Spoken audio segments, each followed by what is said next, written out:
This is Show versus Business, your weekly take on pop culture from two very different perspectives. I'm here, the real Theo Harvey, and Mr. Benja are coming here with all the relevant info for to get your week started. Mr. Benja, what we got up this week? Hey, my man, we have got The Flash. Is it trash? Should you pass? Does it stink like? Also, we have two Juneteenth stories for you. The first one, we got some black influencers on the come up, holla. And for our third story, we're going to have Tyler Perry buying BET. What's going on? Is this all cap? Is this all true? What's happening? Also, in our fourth story, we've got the Almighty Eight. These are the tech stocks you need to be watching. You heard about FANG? Yeah, FANG is done and played out. This is the Almighty Eight. I'm coining that phrase right now. In our fifth story, no more Amazon originals. I know many of you are crying in your pillows right now, but it might be true. No more Amazon originals. That's what we got up for today, man. So I think it sounds pretty good. What do you think, Theo? I love it. I love it, man. So you want to get into like what's the week been for us? I'm excited to tell you some things. Yeah, I am too. I mean, I'm so excited that I feel a little I feel a little stilted in this intro here. I'm like, man, where do we start? Should I jump here? Should I jump there? So my hesitation, all that is just because I don't know. It's early in the morning when we're doing this one for me to do a podcast, and yeah, these stories are just kind of interesting. But things have been going good, man. Things have been going good. Got got my book on deck. I'm getting that ready, going through its final paces, and this last little bit. It always takes a little longer than you expect to get that last little creative vibe out. You're like, I'm done, and then you're like, oh wait, what about that? Crap. And you got to just make sure everything's together. So that's where I'm at with my book, and it's happening. I love it. I love it, man. You're inspiring me.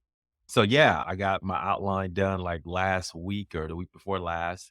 And it's okay. This week I'm gonna dedicate at least 30 minutes a day just to write, the book. And I said, hey, I could probably knock out a chapter every 3 days, right? If I just follow this process and just write. So I did the first day. It got to Yeah. like half of the intro. I said, oh, I'm feeling good. I'm feeling good. And then don't you know, I learned this from one of the influencers we'll talk about. Anytime you have intention, there's always disruption that happens next. So it's like something's gonna stop you from, you getting your momentum going. And Yeah.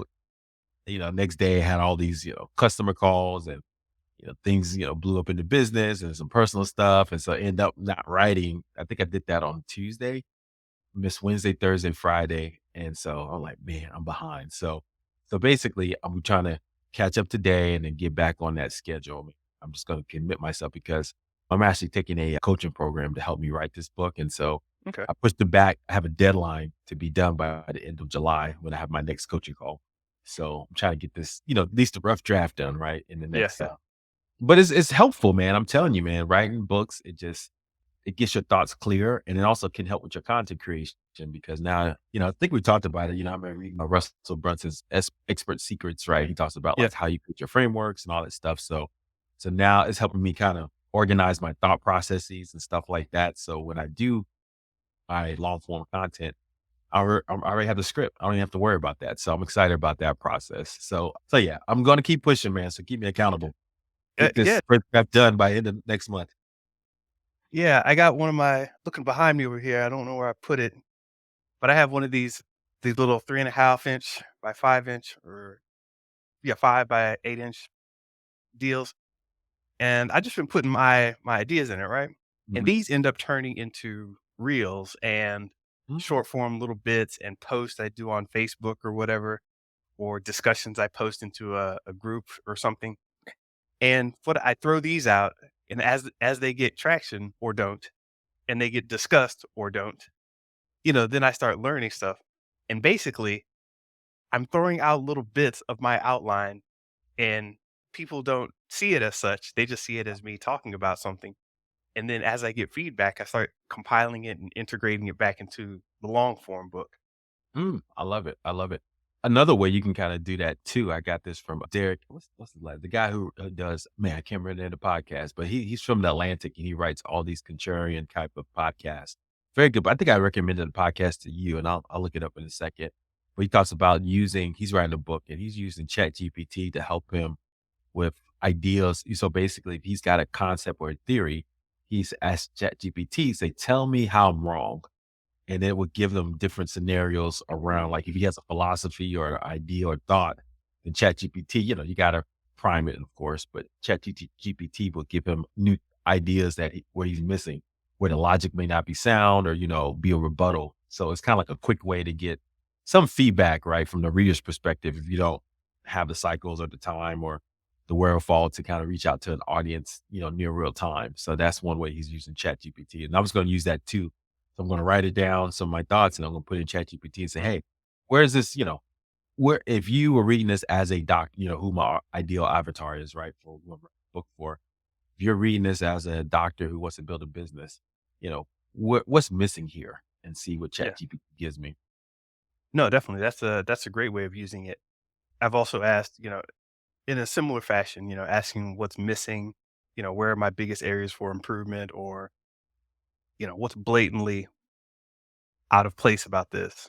And you'll get back some interesting answers depending on how you phrase your question to Chat GPT or Bing GPT or Bard or whatever. Yeah, I agree. So it's definitely one of those things that you can take advantage of. Obviously it's great to have live people. And, to be fair, I guess it's smart too, because you're building your audience right before the book is released. So you're getting their Yeah. feedback. And so that's going to be the audience you're going to probably pitch the book to. I'll tell you a little thing. Our top influencer, Dan Henry, did the conference, and I want to talk to you about that. He mentioned that a little bit of how test the idea, before you even just put it out there. And so test the idea first before you have anything. So he's really big on that. So I thought that was kind of interesting.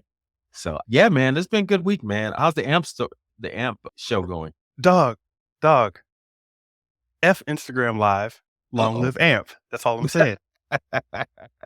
That is all I'm saying. I'm digging AMP right now. It's still kind of new because it just launched last year to a small group, and then they got a few influencers on that they wanted, and I'm talking about Kiki Palmer. Oh, Kiki's on there now? Okay. Yeah, Kiki Palmer, Nick Cannon, Joe Budden, and Nicki Minaj. They've got some kind of deal with a couple of these people to have a show on there. So it's very interesting watching them have radio shows. Joe Budden's probably the most capable Mhm. conversationalist. Nick Cannon's the best, like in terms of group dynamics and keeping everybody together and energized and happy, obviously from doing Wild 'N Out and stuff like that. Mhm. Mhm. So it's fun, and it's funny, you see people in there trying to do radio and you realize how bad they are at it.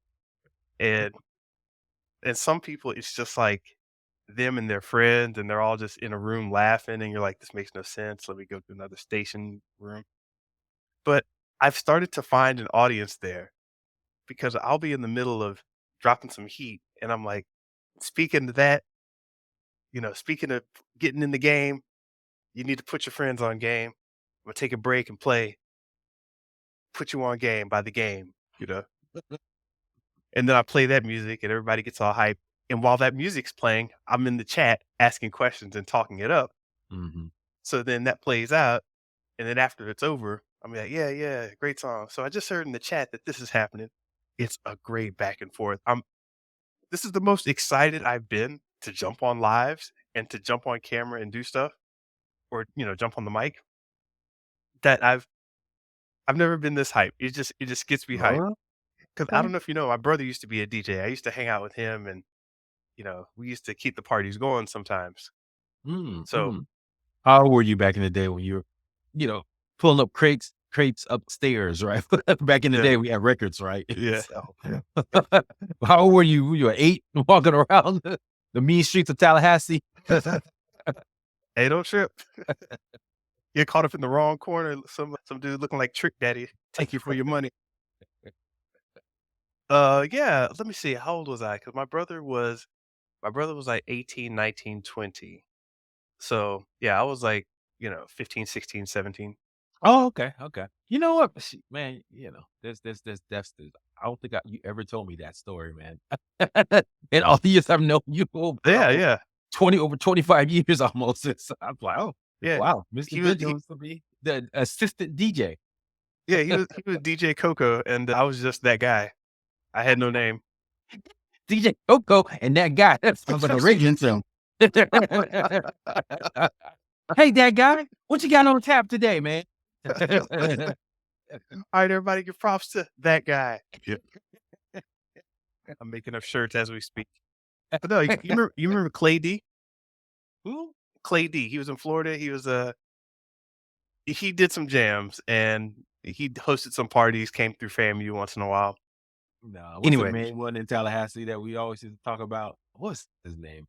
It's Tampa Tony here in Tampa, but there's a big guy I in forgot. Tallahassee used to be around. But anyway, yeah, that's cool, man, that DJ thing. So, it sounds like that was always in your heart a little bit. So now this platform is kinda bringing this to the forefront. So Well, good for you. before I went to college, I was going to go into music. So Mm, before I decided on the computer thing, I was going to go into music, hardcore. I was gonna be my own little Timbaland and all that, and it was gonna be great. But then and I played piano for a church, so I was gonna be, like, doing that. But, yeah, got at some point, I was like, "This is dumb.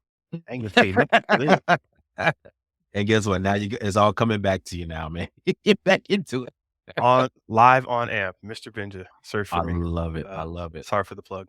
I love it. No, this is good. So yeah, time to time we'll check in on AMP and what your stories are because maybe I might need to jump on there. So it's kind of interesting to see. I just don't trust Amazon. I think that's my take on it. But they haven't. We'll discuss later Yeah, why we don't trust Amazon in general. So anyway, that's right. So let's get into it if we shall.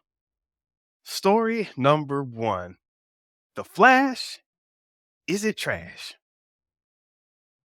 I might have to rename the title, but that's the question I'm posing to you. So you went out and saw it, like, yesterday or yeah, you know me, man. I'm up to two, man. I gotta see these things first, man. I just don't want to be spoiled. I want to just kind of experience it before it gets out in the ether.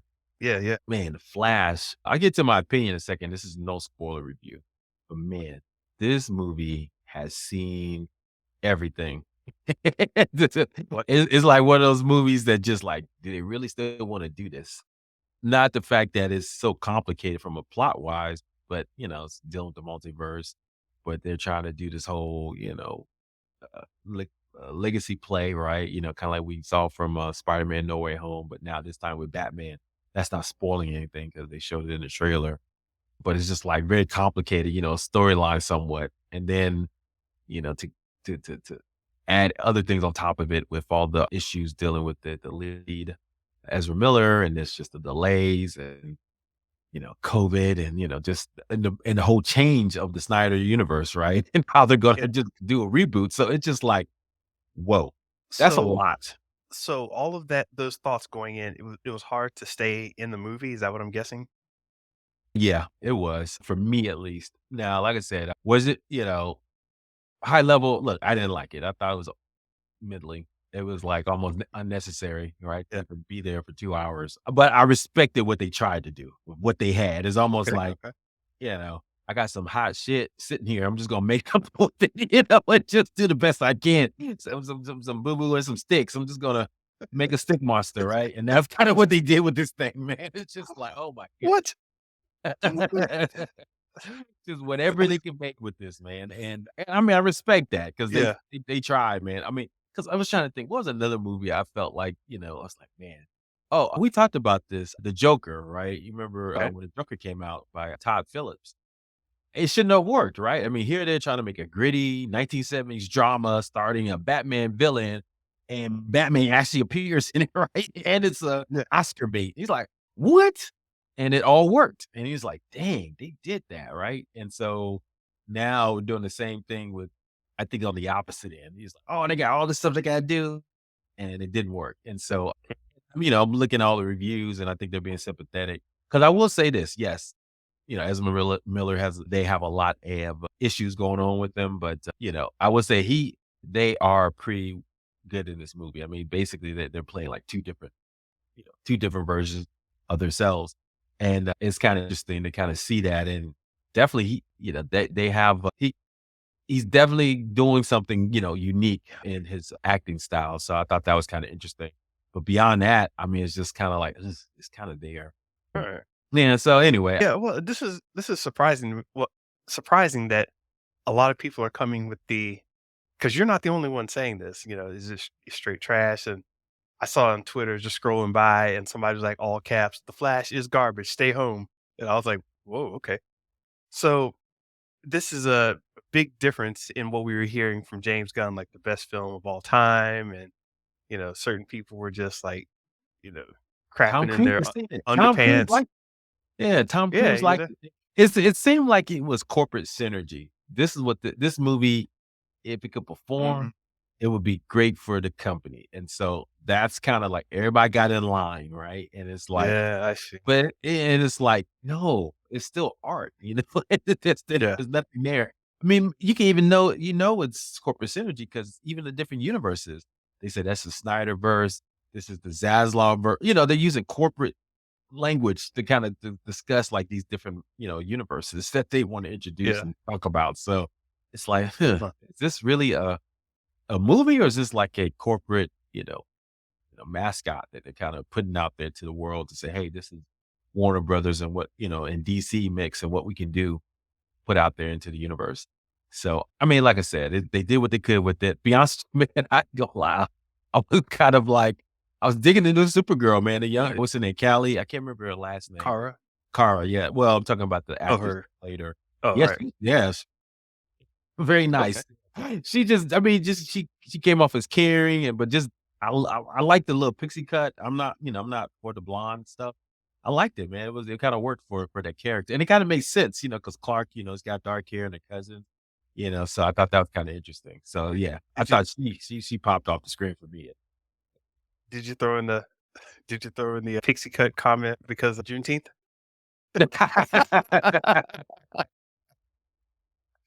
No. I did not. I ain't about that classic look. This is much better. Yeah, exactly, exactly. So, No, but no, she's got an interesting look. Imma have to check it out, and I'll get back with my sentiments, and yeah. yeah, I was supposed to see it today, but I didn't make it before the podcast, so Yeah, yeah. Well, that's fine. Just I mean, if nothing else, it's just good to kind of see what they kind of did with it and what they're trying to do with it. But I think they don't even know. It was just kind of there. And if it worked well, then fine. We'll build. But it's very problematic when you have a character. It's almost like Ezra Miller is very talented. We can see that, but he's got a lot of problems. So is it going to be a Dave Chappelle situation where his talent will elevate him past his character? That's going to be interesting. Same thing happened to Chris Brown, right? He beat up on the top pop star at the time, Rihanna, yeah, and danced on BET to Michael Jackson. Everybody forgot about it. So, I yeah. mean, if you're talented, all bets are off. But it does seem to happen, unfortunately, more than we think. Just like R. Kelly got off multiple years, right, for the things he was doing because of his Yeah, talent. So we'll see. we shall see. And speaking of being on the come up, story number 2. We got Black influencers in the financial space mostly on the rise. What's going on with this, and what does it mean, Theo? Yeah, yeah. So Mr. Benja, in honor of Juneteenth, had the opportunity to go to a Black influencers live event. Myron Golden, I think I talked about him on this pod before. He talks about business principles, from a biblical standpoint, but he has like high end premium offers. I mean, he charges something like, you know, tens of thousands of dollars, right, for his time to kind of help you grow your business. So he did his own kind of live event here in Tampa, the city of Tampa and the state of Florida, which is interesting. So, just to see something like that happen in Tampa. So he's got like a lower tier, kind of, earn your leisure, right? And then I think last year in Miami, there was like Ash Cash and some other guys, they got together, Mhm. remember? And they did something down in Miami where Grant Cardone came down and other folks. So it's kind of interesting to see, these live events starting with Black influencers. So Myron Go did his thing. And yeah, I was impressed, man. I mean, very well professionally done. I mean, he's very good on stage. So, and he's also, a high level coach. So I'm assuming everybody that was there that was on stage was his student at one time. So they had Nehemiah Davis, who's blown up and he was on stage. They had your boy Dan Henry on stage and doing his Yeah, thing. And Russell Brunson came down, right? To kind of, give his boys props. I mean, they're yeah, like this, they're like, yeah. the two And people those of don't pod. know, that's the founder of ClickFunnels to let you know what kind of level this guy is on. So Yeah, yeah. I mean, one of his Russell Brunson's first, I guess, what they call mastermind group that he created. I think it was him. It was Myron was in it, and then Alex Hormozy, right? Those are the 2 big ones. There's other ones, I'm sure that was part of that group. Mhm. And, they don't wanna say it, but yes, that's the tree. That's the trunk of the tree. Now under Russell, if you know anything about Russell, he's always commenting on all these folks he worked with and, who's helped him. Yeah. But he was the one that kinda came up with this whole concept of, premium offers and, stacking and how to create an offer and down sales, how to sell online. And he just taught all these other folks in these different industries that, and now they're out in the streets bringing their own, audiences and stuff like that. So yeah, it's and then, so basically then now you got like the grandfather, people are grandfather. So I was talking to some of the attendees, right, who are students Yeah. of Myron Golden students, students. So, so someone's like Neo, he's got, people he's coaching. Yeah. Then you have people that let's say it's Miss Johnson, for instance. Miss Mhm. Johnson now has students. Those students say, okay, let me see what I know what Miss Johnson's talking about. Let me see what Neo's talking about. And they see Miss Johnson said, wait a minute. The students like, wait a minute, Miss Johnson is, and Neil, they're saying the same thing. So who did Neil learn from? Yeah. Then they go to Myron Golden. So Yep. it's kind of like this chain reaction of folks. And so I say all that to say, so yeah, very interesting. I saw a lot of come up black influencers there and trying to, make some moves and connect. And just folks on, different paths of the journey, right? I have a little thing going on. So, I talked about my spiel in the healthcare space, but then you had folks that were just getting started. You see those folks that were kind of all over the place, but they were trying to figure out their niche. And yeah, so I mean, it was just good to be in that environment, number one, and just to hear, a lot of folks give their perspective. And I think it was successful with Myron because he did have an offer and it was not cheap. And the way he does it, man, he blew my mind. And I brought his book, Boss Moves, while I was there. And he lays out everything. It's not like he hides his secret. Yeah. The way he does it is like before he don't even tell you what the price is. It's like a privilege to even know what the price is for his offer. Absolutely. It's like a secret. So it's You're like, over here talking. And you give me ideas. I had to get my pen to write something down. I'm sorry. yeah, the way he's doing it, man, and not real too many secrets, though, but the way he's doing it is amazing to me. It's like first day, say, hey, I'm going to give you an offer, but if you want to do it, I need you to have this pink piece of paper. If you don't have this pink piece of paper, you can't even hear what the offer is. So everybody's like, run it. Oh, I'm going to get the pink piece of paper. It's a privilege to have that pink piece of paper. So the next day, I didn't fill out the pink piece of paper. So the next day, he said, okay, now time at the end of, all the sessions, it's time for me to produce the offer. We talked about all the great things you can get, this program and all that. So how many of you have your pink piece of paper? Yeah, we do. Well, the ones who do Uh-oh. not, please leave the room and go to lunch. Thank you. So, and leave. And then everybody was there just like, "Oh, I'm glad I got the piece of paper." Matter of fact, I was sitting there, went to the bookstore, just talking to folks. I was talking to one young lady, and she was like, yeah, this is what you do. But guess what? I gotta go because I want to hear Myra's offer. I was like, I'm trying to buy something from her. Yeah. She requested me so she can go here and someone sell something to her. That's awesome. That's next level. Next level. And then he even says there's even another level where people who said they're going to say yes to the offer, they still haven't heard the price. People are clapping them and say, come to the front. And so you can be in this room so we can talk about what the offer is. And the people who say yes to it, he has them sit up in the front and everybody's clapping for him. Good job. You made a great decision. And they still don't know what the price is. Yeah. Till like later on. But he's selling you the benefit. He's trying to, Yeah. you to the benefit. And so to me, I was like, blew my mind like and he's selling it so he's got a lot of things going for it, right? It's probably like a time-based thing. Say, hey, you got to sign up by today. If you don't do it, this offer goes away. This scarcity, this price may not be the same anymore. Peer pressure. Look, all these people around you, that's doing it. Why aren't you in the cool Yeah. crowd?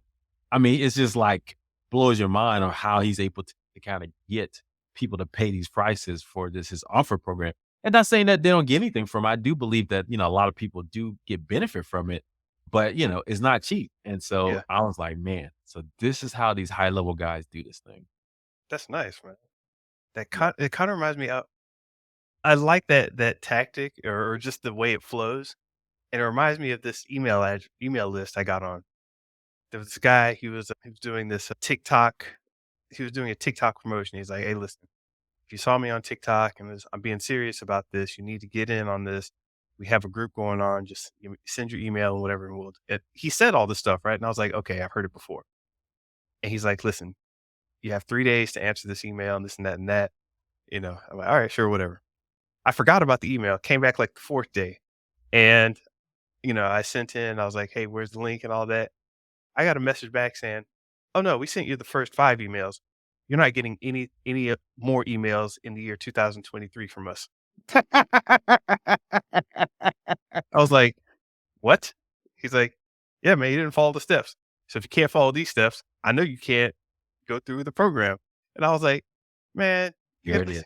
and Yep. I kinda got like, "Man, come on, you kidding me?" FOMO He's kicks like, in. "Don't worry, you're not off the official email list, but you're not in that group that I'm gonna send out the next parts of this to." And yeah, whatever offer he had, I couldn't even hear the offer. So when you said pink slip, I was like, "Dang." Yeah, and that's that next level thing. It's almost like a air confidence. It takes some entrepreneurs a minute to get to that point, but it works. Myron Golden's, if you've seen him, he's a little older. He's got like a great white beard, and so that kind of oh, this guy speaks from authority, right? And so not saying anybody can't do that, but you really have to be stick to your guns. And he made a good point. It's like if you don't have boundaries, you don't have structure around how people receive things, then they're not going to respect anything you tell them, even if they get in your program. And so Right. this starts that indoctrination, if you will, right? Get into the program. You have to follow this process, and if you can follow this process, then yes, more than likely the program will work for you because you'll listen. But if Yes. you don't follow the process and you think, well, it's just like everything else. I just, they want this money, right? They want my money. No, I don't need your money that bad because I know you're gonna be a problem once you're in here. So Yeah. I'd rather get that sorted now. And so now and then kind of blew my mind because running my own business, I'm like, man, that's just a better way to do it, man. I mean, when you start realizing, not saying this, you're gonna always have issues with customers and stuff. I'm sure he does too. But you say, man, you know what? You just want people that's gonna be there and get the value from it. Because Yep. ultimately that's what you're trying to do. You want to create the most value for your customers without a lot of friction. And the friction usually comes because the customer doesn't believe your value is high enough. And if Yeah. you can prove that to them and get and the only reason they don't believe it's high enough because the perceptions are like, well, I paid all this money. Why is this worth it? And all this stuff. And they are becoming bitter. You Yeah. don't Yeah. want that. So So anyway, so long story short, it was very interesting to kind of see that kind of world from our perspective. And, so yeah, all these guys are, doing some big things, man. And I'm kind of glad folks like Myron kind of came from, from the mountaintop, if you will, to learn this kind of function and bring it to our community. The only yeah. challenge is I hope, we are building people up faster with money opportunities and we're not just selling to each other, the same kind of coaching programs, right? Are we kind of expanding our network beyond our little community? Because there's only so many folks after a while, you're gonna be like, I don't, Yeah. I got 5 coaching programs. Matter of fact, I saw people like this. They got like they're on David Sands already. They got Neil stuff, and they just bought Myron stuff. I'm like, Yeah. and then I'm like, look, I can't buy Myron. I'm already committed to Ryan Pineda for the next year. So what's the point of doing that right now? Right. So Right. that's my thought on it. Did you want to talk a little bit about the bad side? I know I sent you some stuff on that. I mean, I don't know if you got a chance to No. look at the other side of Yeah. these black influencers on the come up, we're seeing some folks kind of, targeting them now. Yeah. So there's some less than, I don't even know what to call it. I just want to just call them scam artists, because there's value out there, but a lot of people can get tripped up and lost in the sauce by just, you know, throwing their hands up. "Ooh, I'm gonna follow this guy. I'm gonna send him money whenever he asks for it." And, you know, even these guys will tell you, it's like, "Hey, well, listen, you shouldn't have done that. That was stupid.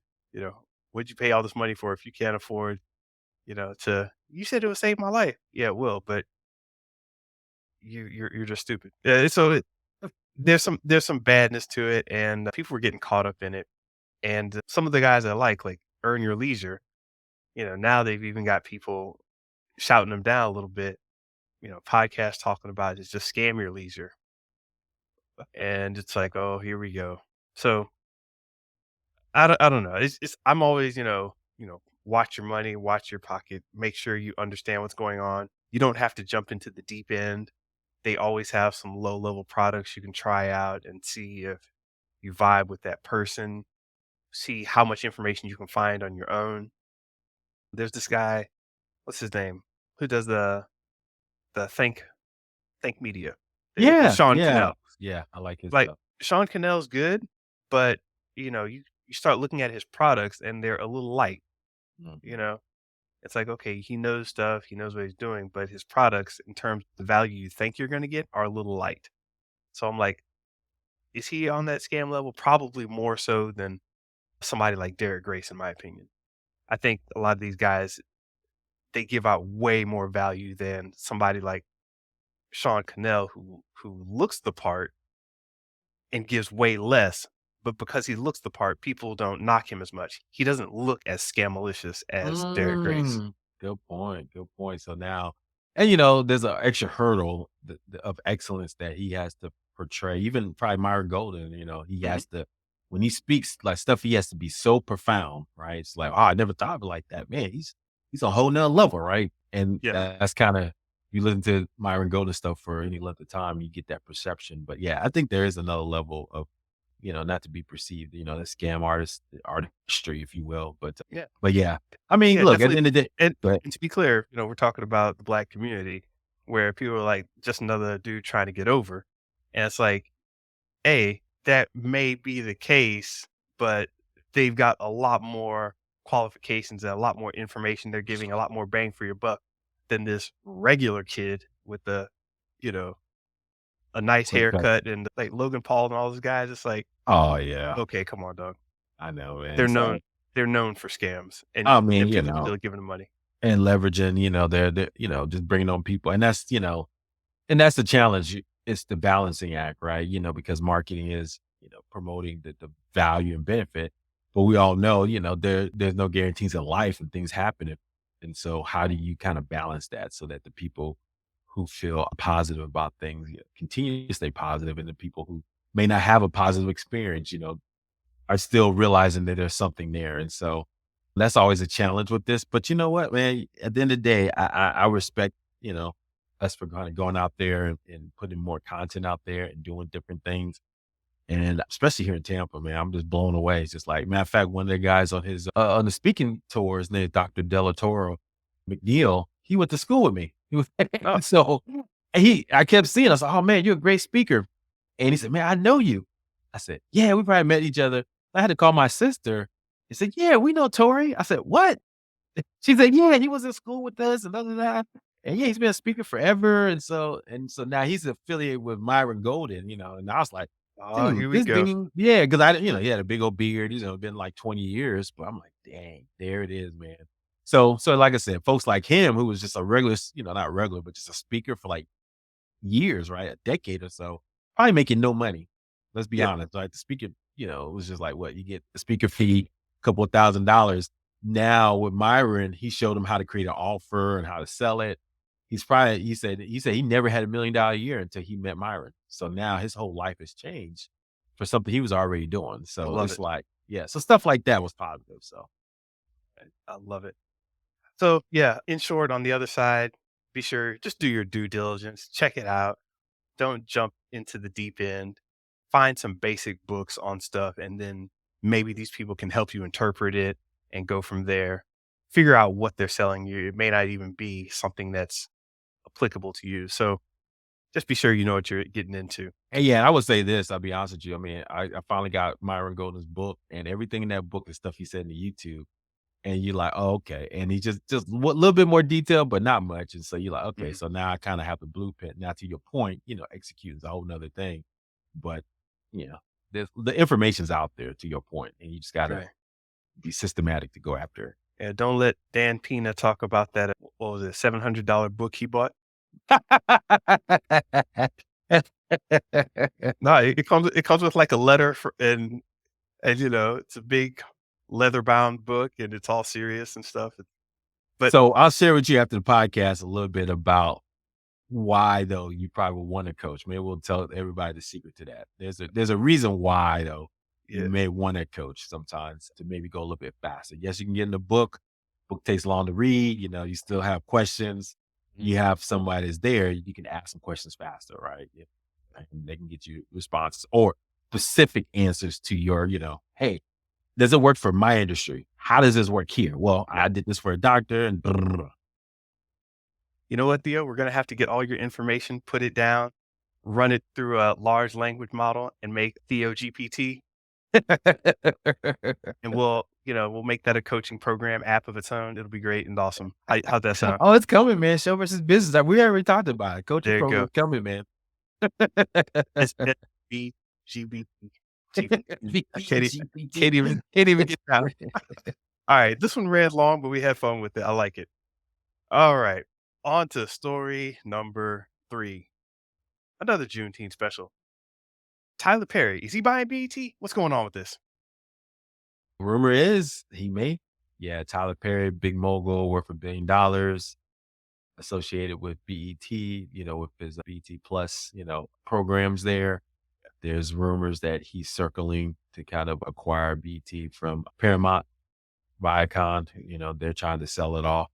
So yeah, high level, Mr. Benja. How's the Black community taking this potential news of being of BET, Black Entertainment Television, being Yeah. bought out by Medea? Well, as usual, we need to come up with a name for the 2 factions of the Black community, right? I don't wanna call them the Democratic and the Republican faction of the Black community. There's a term, and not the term you're probably thinking about, but I think there's a solid term that's in between those 2, that we can come up with. But so, yeah, I'm looking at, like, Fox 5's Atlanta's, report on this. Congratulations pour in for Tyler Perry over historic BET VH1 purchase. But did it actually happen? So, 2 parts of that. The first part is, you asked, is it getting, how are the streets feeling about it? Yeah, well, one side of the community is thinking this is the greatest thing ever, Black excellence. You go, they'll send him some sweet potato pie and leave him a plate. We love that guy. That's how much we'll do for him. And then on the other end, it's like I don't know, this is bad. Why him? Last thing I need is Medea 24/7. Him and his ideology are gonna screw up the whole Black community and entertainment television, and no telling what's gonna happen with VH1. Everybody's up in arms. And I definitely see both sides because looking at Tyler Perry and all he's done with all of his money and his foundation, it's like how much has he put out that get people thinking, "Oh yeah, that's generally across the board solid." You know what I mean? It's like just because something makes money, it's like, you know, I I mean, don't know. his argument is he knows his audience, he knows what they like, which I'm fine with that. But typically any kind of branding exercise, you want to look at brand extenders, right? How do you grow the brand? How do you bring more people into the house? Or even if you don't want to expand the Tyler Perry brand, because you have branches that expand in different areas. But he has never shown that. I mean, who's after Tyler Perry? There's no next Tyler Perry, right? Everything you see, he writes, produces, directs. He does everything. His writers' room is nobody, and if there is, he doesn't highlight them or promote them, and so that's the challenge. And so that's the kind of thing I'm concerned about. I mean, I'm not saying he would do that at BET. I'm Yeah. hoping he's going to have to bring other writers and voices to kind of Well, give a different perspective. But yeah, because I'm thinking, you hear BET, you're thinking a certain breadth of things you're mm, gonna see, gospel, rap, or, all the different we could take very multitudes, brother. We're yeah, not all just church going, grandma Medea hanging out, want to get married folk. I mean, I'm just, just different type of folks. yeah, so if anything, that would be my concern that he gets too heavily leaning in one style of content, and then it really starts to just become, "Geez, do we really need all of that type of content?" I want to actually go on that and see a variety. So, that's my thing. I didn't know that he said he knows his audience because that's a red flag for me. It's like, you know your audience. I don't want you to know your audience. I want you to understand that there are other audiences. Yeah. And like I said, as you can see, I'm on the fence about it. I mean, good for him, kudos, Oh, yeah, but definitely. no, I just want to see, something interesting, critical, coming from him that's trying to expand art. I don't see that. I see commerce, just don't see the art. So I see the Yeah, business. yeah, Where's the show? yeah. Do you do you ever check into Revolt? Yeah, every now and then that's Diddy's thing, P. Diddy's thing, right? Yeah. Mhm. I mean, it seems like there's a lot of reality talk shows and stuff like that and reality stars, but I don't know. Is there anything good coming out of there? Nah, not that I heard. I mean, it's kinda cool. I remember I got interviewed on the beach one time. Some guys from some revolt show came by and asked me some questions. I never found out if I ever aired or not, but I was just randomly on the beach and they showed up. Nice, nice. Okay. Yeah, we'll see what happens, man. I mean, and then I think Robert Townsend, he had something for a hot second. It was revolving around family, but that didn't do too Mm. well. So, yeah, man, we Hey, definitely need a bigger vision. maybe if we can start, pulling more people into it, we'll get Ice Cube's Big 3 games starting to play on there regularly, start to get, stuff coming out of all these other moguls who don't have necessarily a home. Maybe Tyler Perry could corral them all together under everyone's love for BET. Yeah, I love it. All Yeah, that's right. a Juneteenth message I can get behind. All right. Speaking of not being behind and not being behind, we have story number 4, the almighty 8. These are top tech stocks that are affecting show versus business today. Today, in big ways. So basically, you have we used to have this thing called FANG that was Facebook, Apple, Alphabet, Netflix, and Google. Wait, no, Facebook, Amazon. They weren't calling themselves Alphabet in the acronym back then. Facebook, Amazon, Apple, Netflix, and Google. They used to be FANG. It was all mighty, all powerful, kicking everyone's rump in the stock market. Well, stocks started to fall off a little bit, tech started to fall off a little bit, and people stopped caring about it. Now they're back, and they brought 3 more friends. Oh, So now we have Amazon, Apple, Alphabet, Meta, Microsoft, Netflix, Nvidia, and Tesla. All these stocks we've talked about in the past year or so in different ways in terms of AI, in terms of marketing, in terms of the streaming networks, in terms of just controlling our digital landscape. And it touches a lot of show versus business. Now they're all up. Theo, is this the new thing? How long will this last? What's going on with the Almighty Eight? yeah, good point, man. I think a lot of it has to deal with, especially for Microsoft, Alphabet slash Google, is really about AI, right? The battle for AI is kind of dragging this up, and NVIDIA's in there too because they're the chip maker for a lot of a lot of this. So I think that's kind of what's driving a lot of this stuff up. We know Apple, they just print money.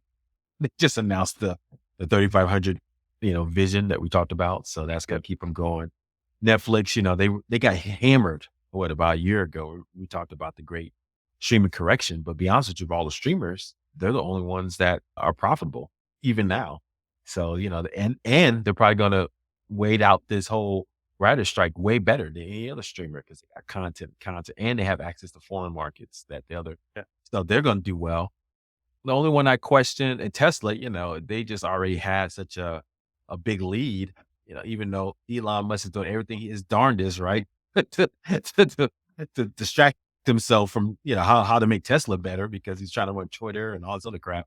But, Tesla still's right. I mean, then it didn't hurt that the government tax write-offs, right, happened beginning this year to help people incentivize people to get into more electronic vehicles. I mean, they set the market, so that helps. Only one I question on this is just Facebook Meta. I mean, they're the only ones now, we'll talk about them in a second with AI innovations, but I mean, they try to create a whole market for this thing called the metaverse, and that just landed like a wet fart. I mean, it's kind of like no one even cares anymore. I mean, talking about it, I mean, even we talked about this on the last pod. Yep. Apple, I don't think they even mentioned Meta once, did they? Did the word metaverse come No, out? intentionally, very intentionally avoided the sound of meh and the sound of, tuh. They just didn't want to have meh, tuh, it even the same word. Just Yeah. didn't happen. So, I mean, so Meta, legacy Facebook, they spent billions of dollars on trying to make this thing a reality. And now probably Apple's going to eat their lunch with their own version of the goggles. The Oculus is sitting there like, oh man, what about me?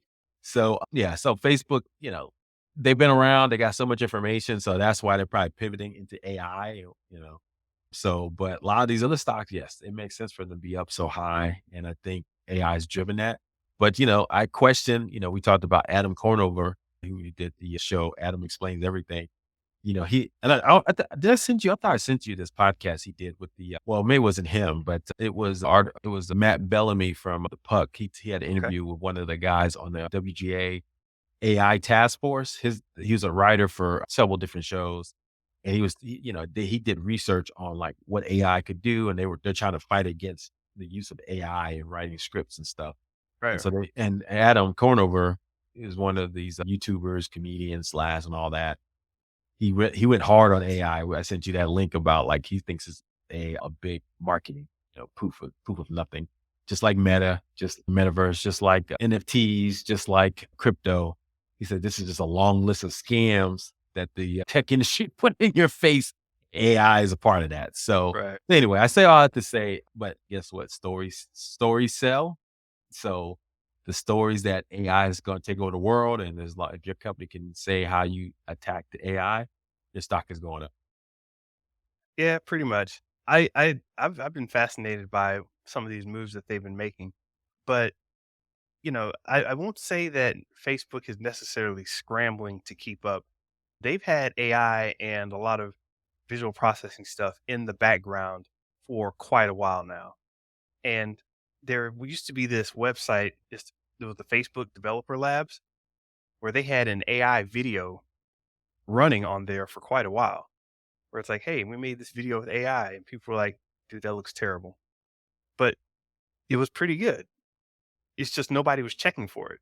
Nobody saw the potential of what they were trying to do. So they've actually been in the game for quite a bit. They just haven't been, really out there promoting themselves, integrating it into their products. But now the story being that Meta is actually bringing all of their products up to date with some sort of AI integration. And let me quote this article from the Wall Street Journal. Meta is now scrambling to refocus its resources to generate usable AI products and features, including its own chatbots. Actually, chatbots is a great thing. I'll get into that in a second. After spending years prioritizing academic discoveries, which is what I was getting at, and sharing them freely while struggling to capitalize on their commercial potential. Yeah, which is what I was referencing with the AI video. They just had no purpose for it. It was just like, this is cool.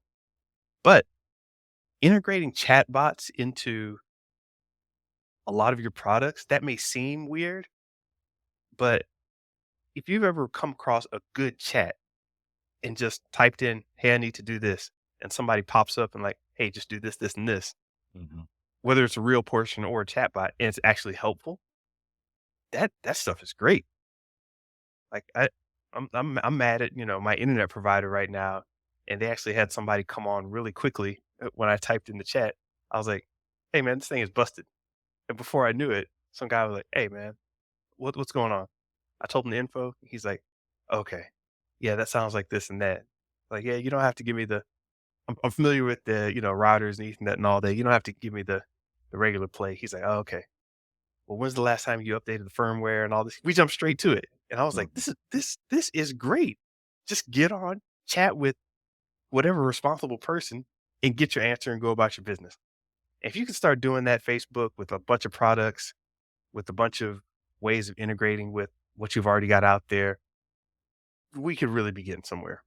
Mhm, mhm, mhm.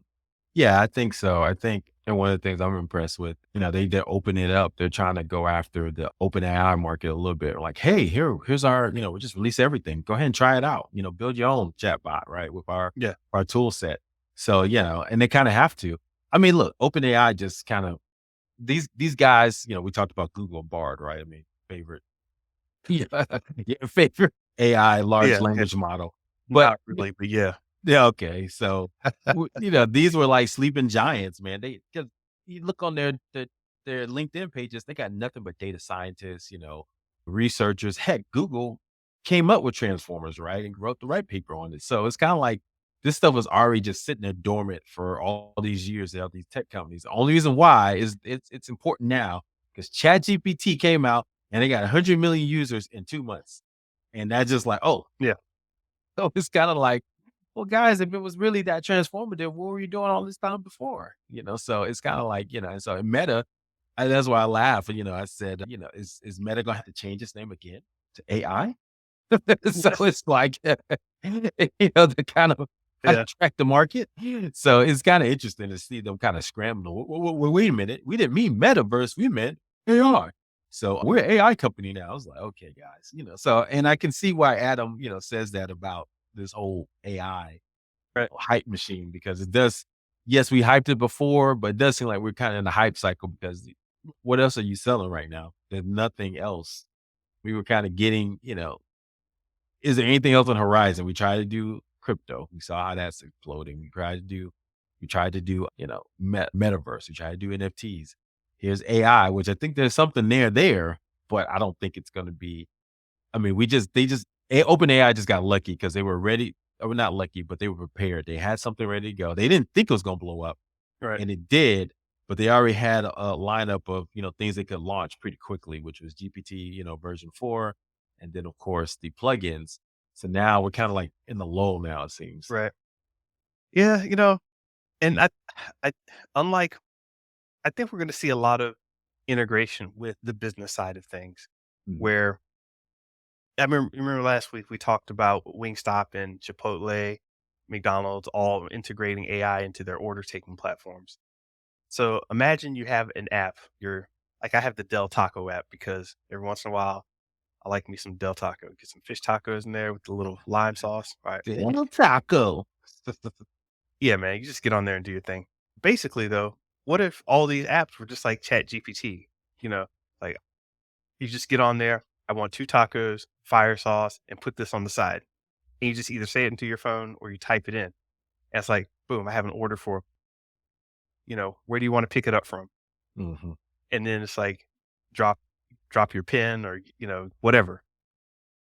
Could be that simple, but, we'll This see. this yeah, we'll see. I mean, right now the big use cases are for audios, basically podcasts. You can do a lot of things with AI to kind of generate voices to Yeah. automating things in your sequence for releasing your podcast.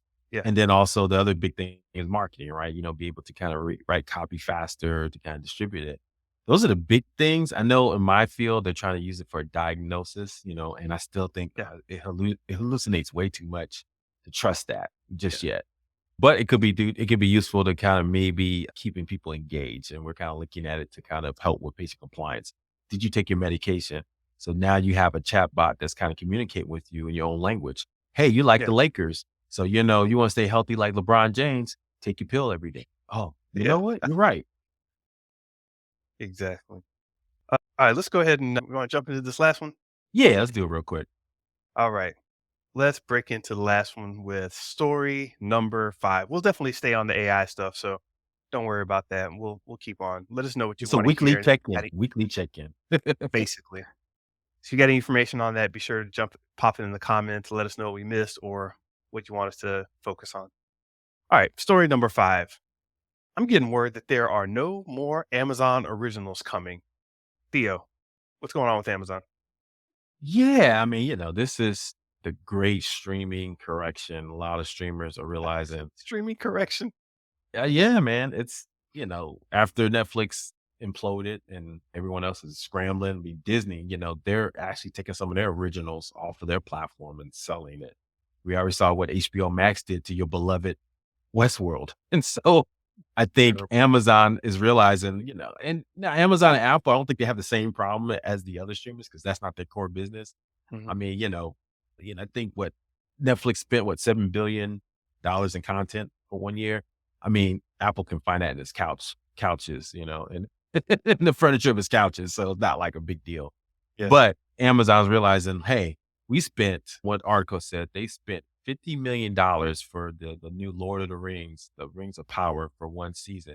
It doesn't include the 250 million they spent for the rights. Yeah. But then one of their most popular shows just popped up, this Jury Duty, this kind of reality show I told you about where there's all actors around this one real person in a story of a jury duty. They only cost them 2 million an episode, and it was the most watched 30-minute show of all time on Amazon. So you got to think 50 million, well, basically what quarter of a million billion dollars for something that I think they said only 30% of people watch all the way through the Yeah. Rings of Power versus $2 million an episode for this reality show. Yeah, Do the math. exactly. And combined with reality, I think you're going to see some more angles on the exploitation kind of thing where you hyper focus on some certain niche demographic and style, and then like this one studio somewhere does it right, Mhm. and that's kind of all they do. In fact, James Gunn comes from that with Troma Studios, where they did cut this one kind of thing for this one audience, and it never kind of went away. You always saw their booth in the back corner of Comic Con tucked away somewhere because they had that dedicated group of people that support them. I think we're going to see more of this in streaming content as we go on, where maybe you only have a certain number of streaming networks, but they're licensing out this cheap content from certain players. Kind of like Shutter does. It just licenses out all the horror movies, and everyone who's into horror is like, yeah, I'm on Shutter. So I'm like, oh, okay, now I see who's buying this. Maybe So Amazon what's could go on. Well, they had their own free, freebie TV, I guess what they call Hmm. it. So they kind of have what they call fast, their own kind of what's it called, a free ad supported streaming television. So that's their version of it, and so I think they can buy. You probably see Westworld on Amazon. So because with commercials, of course. So I think they're looking at that. But look, Amazon's like, look, are we really into creating originals? Or are we just trying to get people on our platform so we can sell more stuff? And so Yeah, that's why they went all in on the NFL. They're gonna have a Black Friday NFL game this year. yeah, So that's gonna be to them. That's the kind of content we need to create. Just something enough to get people aware. But this big stuff, I think we only did it because Jeff Bezos said, "I want my own Game of Thrones," right? And yeah, I don't think they're going to get that. So let's just go back to doing the original thing. Let's just get people yeah, watching enough. And if it's cheap, fine. But as long as they're watching it, then guess what? I mean, and like we talked about it, the stuff they do well is stuff based on books. Reacher, that Bosch series, Jack Ryan, those are all based on books. Amazon has the books. If you watch the show, you can yep. get the book. Invincible season 3 coming out eventually. Who knows? The boys, we'll see. Yeah, But the boys at least have a comic. Well, they both got comic books and graphic yeah. novels. So we'll see. I'm all for it, man. I mean, they weren't popping off in the originals game anyway. To me, I was like, all right, sure. Yeah, nothing really kind of streamed up. So, well, Mr. Benja, man, anything else? Nothing much, man. I'm going to enjoy this weekend, plan out some new amp shows, you know, send some Father's Day love out and eat something black. I don't know. Get that, get that, get that black. Was it that what Walmart did that ice cream for Juneteenth? So Oh watch yeah, out for that. Stay away from that, guys. the fake one. They got the real one out there too. Look for the real. Yeah. So yeah. Well, thanks, Mr. Benja. Yeah. So it'll be a great weekend for me too. Working on a little book and all that kind of stuff. So I'm hyped and write down my notes from, you know, Myron Golden's, Offer Mastery Live. So I'll put it out there on YouTube. I love You'll it. see that. So hey everyone. Hey, thanks for listening. Please like, subscribe, and comment at Show versus Business on Twitter, YouTube, and Instagram. Listen to us at Spotify, iTunes, or wherever you listen to podcasts. You want to check us out on our website? Go visit us at Show versus Business. All right, Mr. Benja, take care. Peace.